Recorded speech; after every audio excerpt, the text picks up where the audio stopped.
Hey there, my friend. This is Paul Hutchings with paulhutchings.net and Freedom Crusaders TV, and it is the 4th of July, 2018, and it is Independence Day. And of course, if you know me at all, you know that I like to call myself a Freedom Crusader because I have been crusading for my financial independence for many years now. I believe in the idea of freedom. I believe that going for freedom is something that is a worthwhile goal, and I've been doing the very best that I can to help others go for that goal as well. And so it just seemed only fitting that on 4th of July, Independence Day, which is a day to celebrate freedom, I start the camera and just kind of share a couple of my thoughts, and that's what I want to do with you on this video. And I don't know if anyone will ever see this video, but if not, that's okay. I'm still making it, and I will get the benefit from doing that. So here's what I wanted to share with you. Just a couple of thoughts. You know, Independence Day here in the United States of America means many different things to many different people. To some, it means, you know, barbecues and days off of work and fireworks. And to others, it means a day where we or people in the United States can celebrate their superiority over other countries in the world. What it means to me is it means that we remember ideals that inspire the human soul and ideals that are worth championing and doing the best that we can to embody and model in our lives. They're ideas that we can hold up as lighthouses, you know, for not just people here in the United States, but for people all throughout the world. And one of those ideas is that we as human beings should be able to think, speak, and act as we wish, so long as we do no harm to those around us.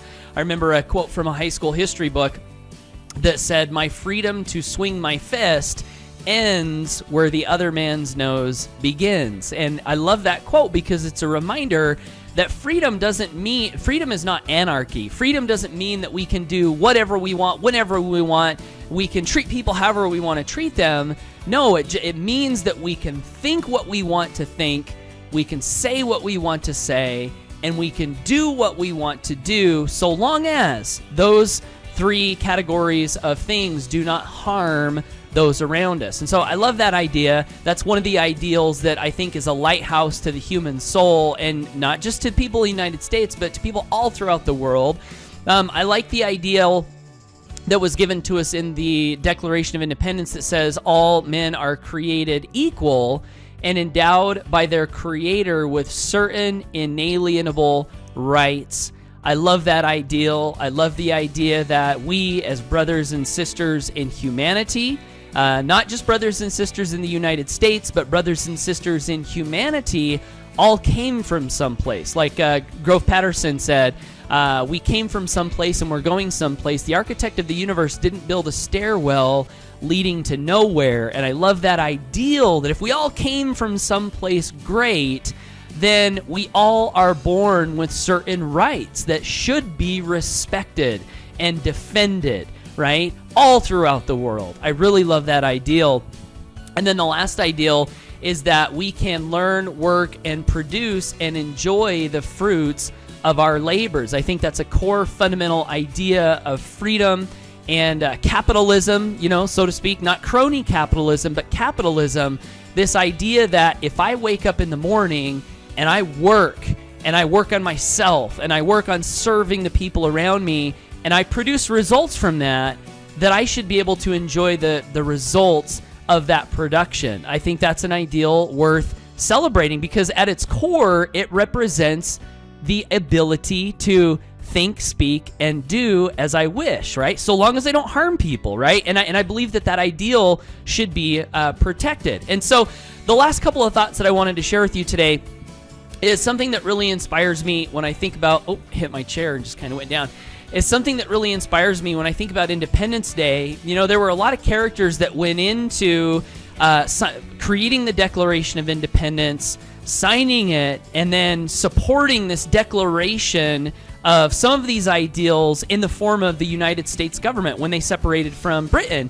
And two of the main characters, one of them was a man named John Adams, and he was known as the voice of the Declaration of Independence because he championed this document through Congress with his voice. And then there was Thomas Jefferson, who was known and is known as the pen because he penned the words of the Declaration of Independence. I think it was edited a little bit, but he was the guy who jotted down the words, right? So the voice and the pen, these two men were pivotal in the Declaration of Independence being created, being established, right, and being brought forth. And it just so happens that these were the last two signers of the Declaration of Independence to die. So all of the other signers died before these last two. And here's the last coincidence. They both died within hours of each other on July 4th, 1826.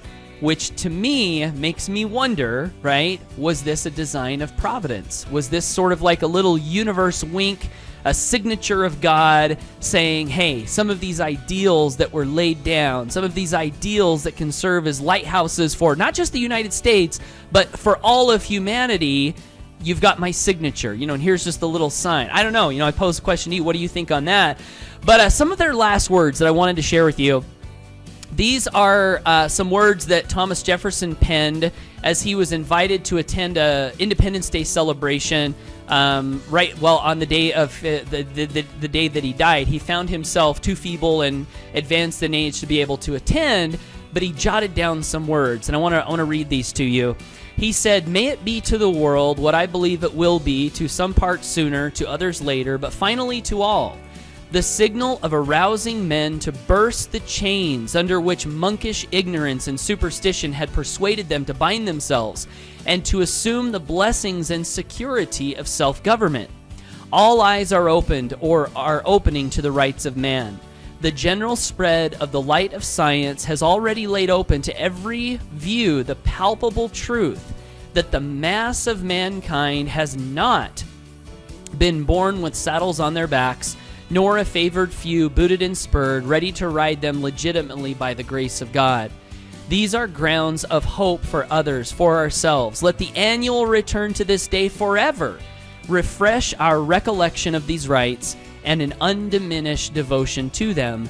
Thomas Jefferson. So that ideal that there's no predestination that says when people are born into the world that they must be slaves, and there's no predestination that says there are a favored few born into the world that are designed or designated to rule. No, he says we all come into this world equal and with unalienable rights, and that is not just an ideal that I think is meant for the United States and citizens of the United States alone.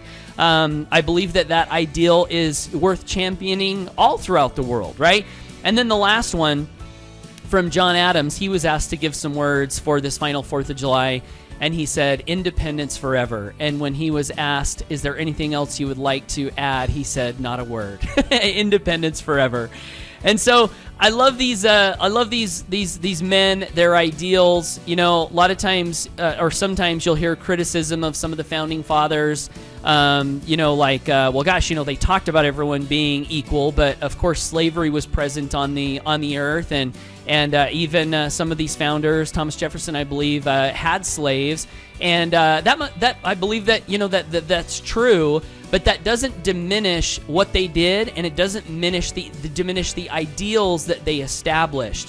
And there's a period of time that sometimes passes between when a seed is planted and when the fruition of that seed comes out of the ground. It's called a gestation period.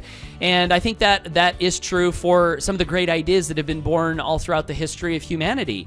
And what some of these men did in the founding of the United States of America is they birthed some great ideas, some great ideals, some lighthouses for the souls of humanity that are worth remembering, reflecting upon, and continuing to champion.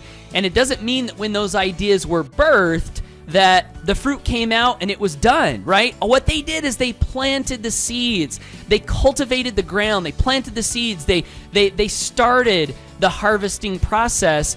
It becomes incumbent upon us as the posterity and the torchbearers to grab the torches that they laid down and to continue to champion these ideas far off into the future. So those are some of my thoughts on Independence Day. Just wanted to pass them along as I have made a decision to make a daily video. And so here I am on Independence Day making my daily video. Thanks for tuning in, however you found this video. I appreciate you watching. Would love to hear your thoughts on Independence Day down below.